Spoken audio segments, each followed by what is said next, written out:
Hi, hello everyone. My name is Hadil, and if you're new here, I am a bookstagrammer who likes to create 3D art. And because teaching is in my blood, I wanted to teach you how I create my own posts, and that's why I started this Patreon page. Now, I'm not new to this tutorial creating game, but I'm still new in the 3D realm. So every time I learn something new, there's going to be a new tutorial. For now, I'm going to share with you my 3 years of experience and what I do every day to create my projects or the posts that you see on Instagram. We're going to start very general. I'm going to show you some of the tools and my workflow, and then little by little, we're going to go deeper into each of those tools to hopefully get you to where I am right now. Now, I'm making these tutorials per the challenge created by Struthless on YouTube, where you create a project every week for every letter of the alphabet. But it's going to be 20 plus weeks because there are going to be gaps. So for the beginning of Patreon, you're going to find that I upload multiple times a month. But subsequent to that, I'm going to upload at least one tutorial a month, but it's going to be more detailed and longer. But for now, because I'm following the alphabets, I'm trying to create general tutorials on specific things with that letter that I use most often. And for today, it's going to be Adobe Illustrator to Blender. Because the majority of the time, if you see text in my post, know that I'm using this workflow. Because I use a lot of Adobe fonts, it's much easier for me to add the text in Adobe Illustrator and then export it as an SVG. And that's my most used file. And the other one is an OBJ. But with OBJ or 3D objects, I don't necessarily create them in Adobe Illustrator, but I'm going to show you one project where I created 3D elements with the 3D tool in Illustrator. And I'm also going to show you how to export it. But I use a lot of OBJs from other resources online of other people's work. Sometimes I purchase them and sometimes I get them for free, depending on how those artists are distributing their work. Now, SVGs don't need to be created in Adobe Illustrator. You can also create them in any websites that exports SVG for free, where you can create and export SVGs like SVGCreator. Then skip to 12:15 to jump right into Blender. SVG stands for Scalable Vector Graphics. We don't need to go into the technicality of that. I don't even understand the technicality of that. All I know is that they're vector-based, meaning you can scale them forever and they will not be pixelated, rather than raster images that you use in Photoshop mostly, which can be pixelated if you scale them up. So if you import an image into Blender, you can just use it as a reference, or you can use it as a sticker, but anything other than that, you'll have to import SVGs for flat images. Now, I created a bunch of shapes over here to show you how you can use the 3D Illustrator tool. It's not important to know all of these because there are similar ways to do the same thing in Blender, like extruding and revolving. But I'm going to show you a few things that you can do with extrudes that are fun to do in Illustrator and then export them to Blender. That's if you have Illustrator. So all of this you can do in Blender, and I'll show you someday how to do all of that. Or you can ask me in the Q&A for September and I will show you the steps. Or I'll write the steps of how you can do that in Blender. I have the 3D materials panel opened over here just because I added it from window, and then 3D and materials, and then I added it over here. I don't know why it's not checked, but it's right here. However, if you want to create 3D, the majority of the time you'll see people show you to use the effect menu over here, and then go to 3D materials, extrude and bevel, and it'll get you this screen. Depth is basically how far you want to extrude. And that's why I don't do this in Illustrator, because Blender can do this much easier and you have more control over it. But what's cool about extrude over here is that you have a twist. So you can add a twist up to 360 degrees. You cannot go over it. It acts as if it's going around again. So what's 360 to 500? What's the difference? That's the angle it's going to show you. So that's the extent of the twist. And then taper to make it smaller from one side. Now if you move it, you can see the shape that we created. I'm going to leave it without any tapering. And now you can export this as an OBJ and import it into Blender as a 3D object. So if I ever want to twist something, I can come over here and create it like this. But I've never really used it in any of my projects. However, you're going to find something with the inflate tool. Now the inflate tool is one of my favorite 3D tools in Illustrator, and I've used it a couple of times before, and I've imported it into Blender before. However, you're going to see it more often in the end screen of my 36 Days of Type challenge, where I featured a book for each letter of the alphabet, and the end screen for all of these were created with the inflate tool. Now with the inflate tool, you can either go over here from the 3D and materials panel, or you can go again from the effects menu and then go to 3D and materials and then inflate. So now you can actually rotate this. If you click on the circle, you can freeform it. And if you look from the side, you can see that the depth controls how far it goes inward. But I like to keep it at 0, and I'll show you why in this sun example. For now, let's put this to the front because I need it for something that I'm creating. And I think I'm gonna make it even rounder, just a normal circle, I think, or close to a circle. And now let's use the inflate tool on this one and make the depth 0. And then I'm going to check the inflate both sides. But first, I'm going to rotate this so you can see it. So if I do inflate both sides, we get a full shape that you can use in Blender. And if you increase the depth, just to show you how the depth affects something that is inflated from both sides, you're going to see that it goes like the inflation separates from each other, and then you get an extrude in the center. I like to keep it simple, and then I'll just keep it to the front because we're not going to use the 3D tool, or we're not going to render it in Illustrator. I'm not going to do anything with this because it's also an extrude, like it's a simple extrude. So I'm going to import it as an SVG as well.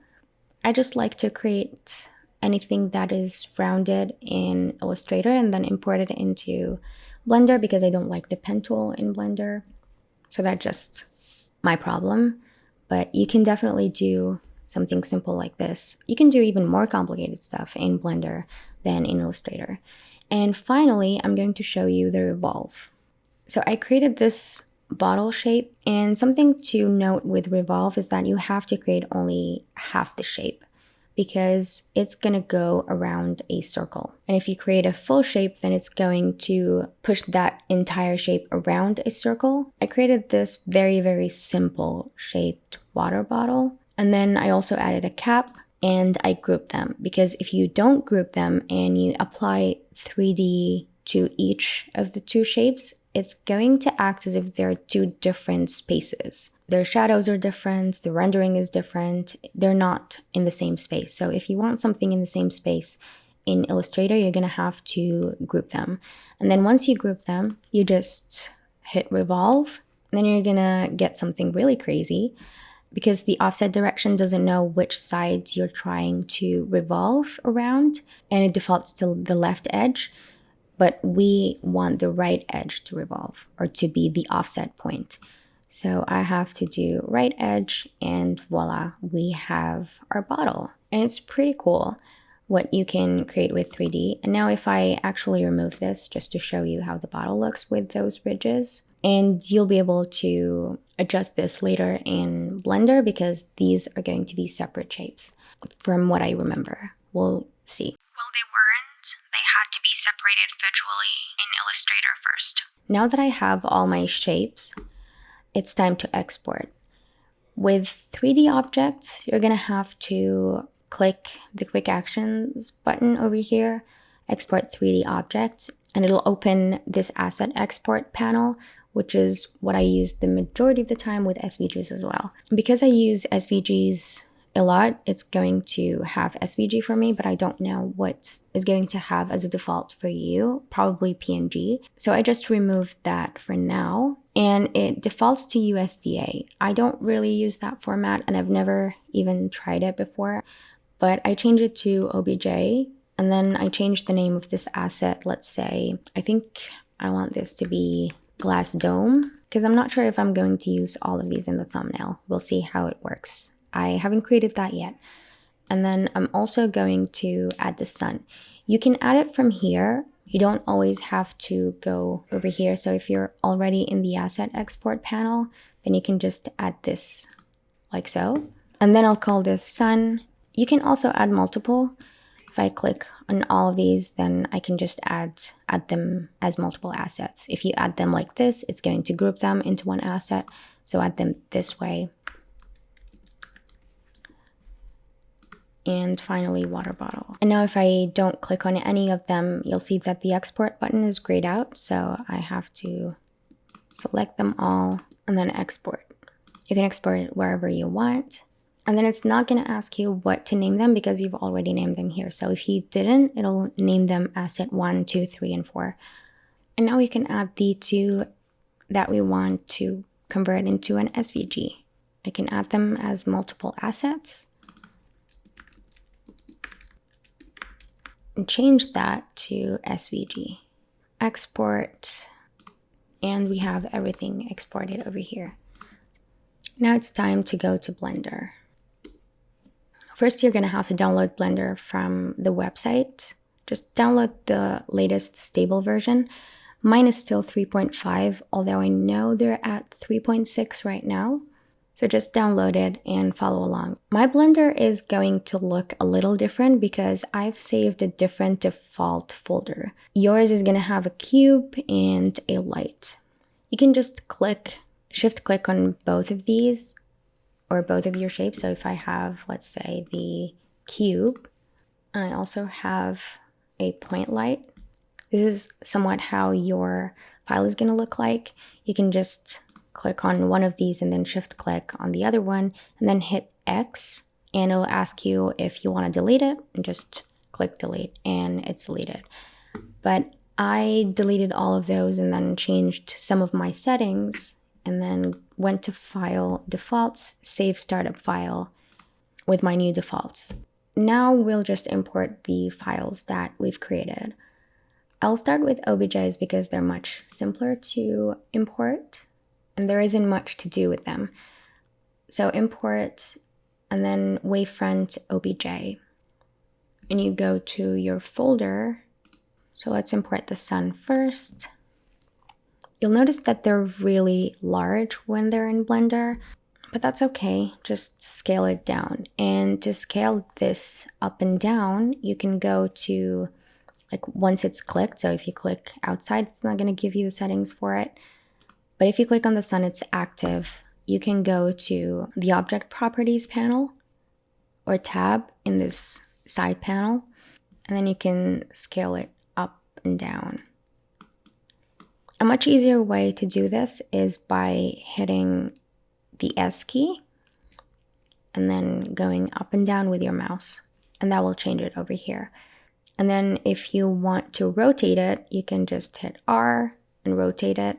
But rotating in 3D is a little different because there is an added dimension. So it'll rotate based on your view. And you can go to View, Viewpoint, you can go to Front. Or if you have a numpad key, you can hit the one on there. If you don't have one though, you can go to Edit, Preferences, and then Input, and emulate numpad. That way your normal keyboard is going to act as a numpad key. So now if I hit 3, it'll give me a side view, and if I hit 1, it'll give me front view. Right now I'm going to hit 1 for front view, and then I'm going to reset all of these to 0, and then rotate it on the x-axis, which is the red one, and you can see all of these over here. So let's say I want 90 degrees because I want it to be facing the front. Now the last shortcut is a little weird, and it is to move this shape. I'm not sure why it's the letter G. Turns out G is for grab. It makes sense. But that's what you need in order to move something with a shortcut. Or if you have a specific location, then you can just move it like so. Okay, so importing OBJ is very simple. Now let's go into importing an SVG. So we'll move this to the side, and you can go again to File, Import, and this is what you need. If you don't see this over here, you can go to Edit, again, Preferences, and then Add-ons, and then search for SVG. And if you check this, Import and Export Scalable Vector Graphics, and just close it, you're gonna find it over here. I only have 2 SVGs, so I'm going to import one of them. Now, SVGs import really small. I'm not sure why the difference in scale, and it doesn't select it. So if you import an SVG, you'll have to select it. So just select all of the curves, and then you can use them separately because for each letter, it's setting a separate curve. I like to join them. You can just right-click on this and hit join, or Command J or Control J on a Windows. And then I can join them into one shape. That's much easier for me to deal with. And then I'm going to rotate it 90 degrees on the x-axis. So I'll just hit R and then X. And then you can also type the degrees. So I'll just do 90 and then hit enter. And you'll see that it's showing in the front view right now, and the rotation is on the x-axis at 90 degrees. I also like to put the center point in the middle. So if I go to Object over here on the menu on the top, and then set origin, and then origin to geometry, and then move it to the center. This is what I do most of the time, but you're gonna notice that sometimes it breaks when you change the origin or you set the scale, but usually that fixes itself when we add geometry to it. If it doesn't, then we have to re-import it or undo before we set the origin so it fixes it. Okay, now these are curves, they're not mesh. With curves, you can easily extrude them using this panel over here. And then if you go to geometry and extrude, you can just extrude it.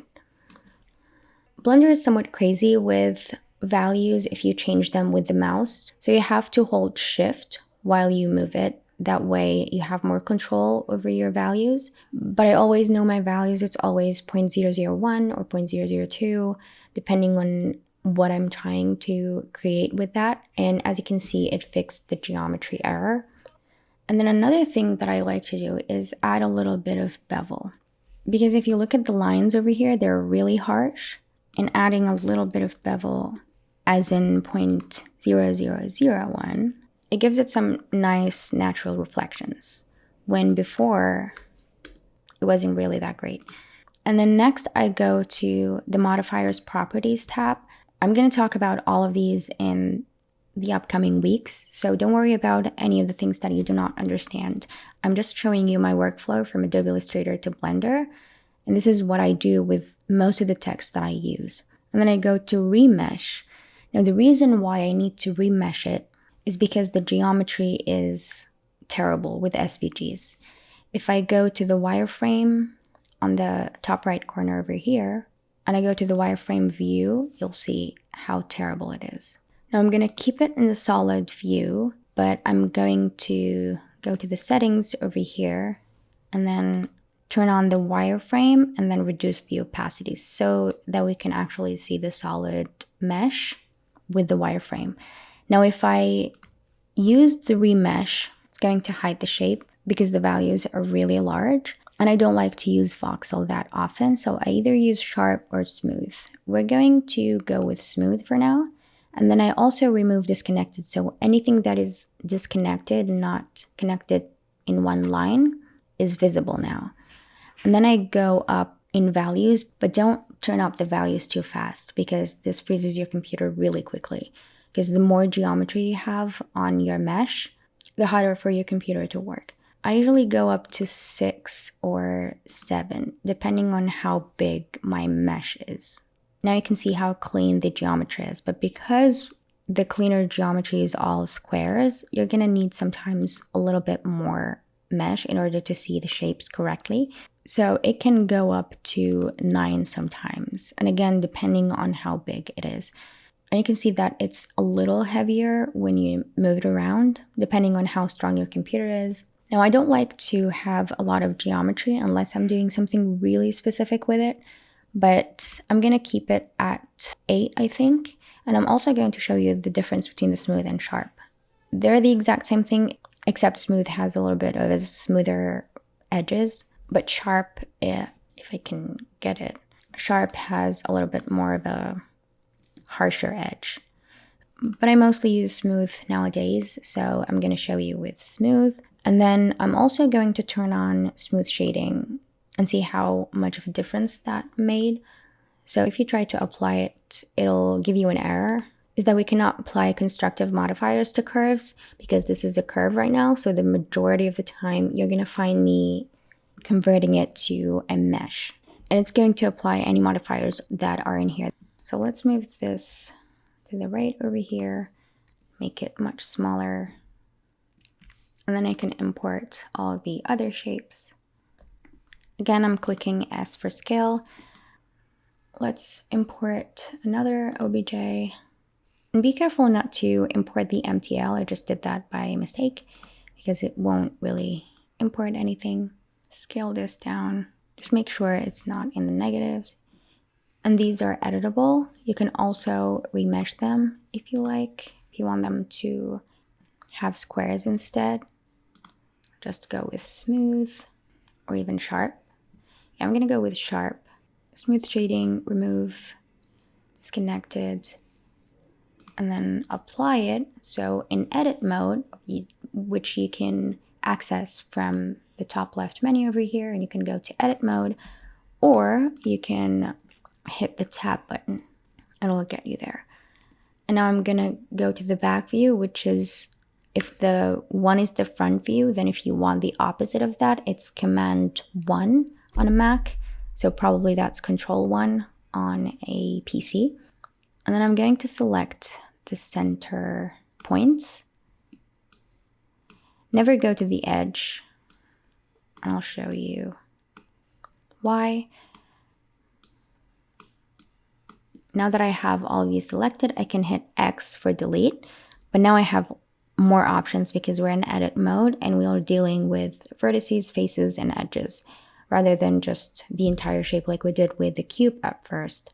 So if I delete the selected vertices, it's going to delete its edges and faces as well. And because this is an edge that is connected to this vertex and this is a face that is connected to it as well, it's going to delete those. So I'm going to get a clean cut. Now I have a clean dome that I can use. And finally, the last SVG, let's import that. The border corner, it's going to be extremely small. As you can see over here, I'm gonna just make it bigger. And one mistake I made is that I didn't convert that into a shape. It's still a stroke. So now I have a shape that if I extrude, it's going to extrude as a line. So it doesn't have a shape like it did here. So what I have to do here is to go to Object, expand the shape, fill in stroke. Now I have a shape that I need to export, import, SVG. Now this should work. Okay. Again, R for rotation, X for the X-axis, 90 degrees. I always work with front view, so this is 99% of the time my values, and then I scale it up or down, doesn't really matter because I still don't have my screen. If I want to arrange this right now, I can just go to the camera view and I'll find that everything is just too small. Just make it larger, or I can go to the camera view and move the camera inward and outward.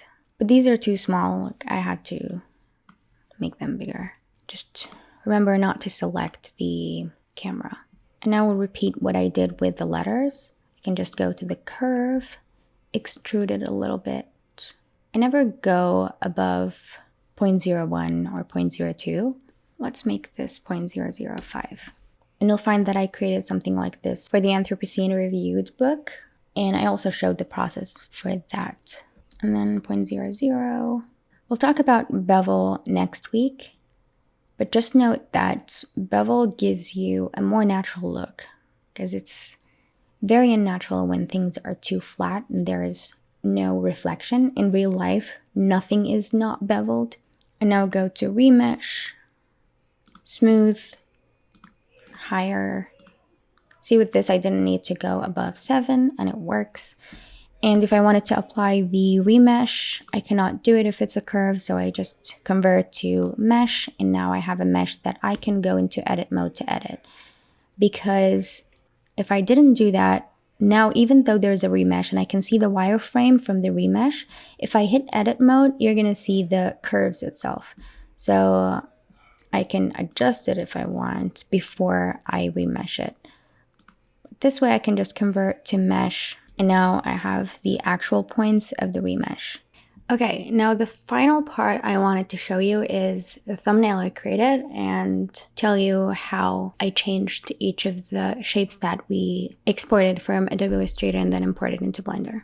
Okay, all I did is add materials to everything, but with the SVG, which is the text over here, I did inflate it. We're definitely going to talk about inflating or the cloth modifier in Blender because that's my favorite tool ever to play around with.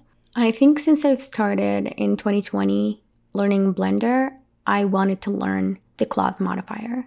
So I've been learning it since then, and there is still a lot of potential that I haven't explored. So yeah, that's pretty much it for this tutorial. It's a long one. I didn't expect it to be 30 minutes long, but apparently there's a lot to say about exporting from Adobe Illustrator into Blender. Like I said before, next week we're going to talk about beveling, and I'm going to show you the different ways you can bevel edges or vertices and the different presets that you can use that can facilitate the modeling process. I haven't used all of them, but I've tested some of them for sure. So yeah, I hope you stick around. I'm acting as if I have patrons already, even though I don't have anyone yet, but I'm hopeful that someone will benefit from all of these, whether they come later on in the journey or start from the beginning. Okay then, I'll talk to you soon or see you on Instagram. Bye!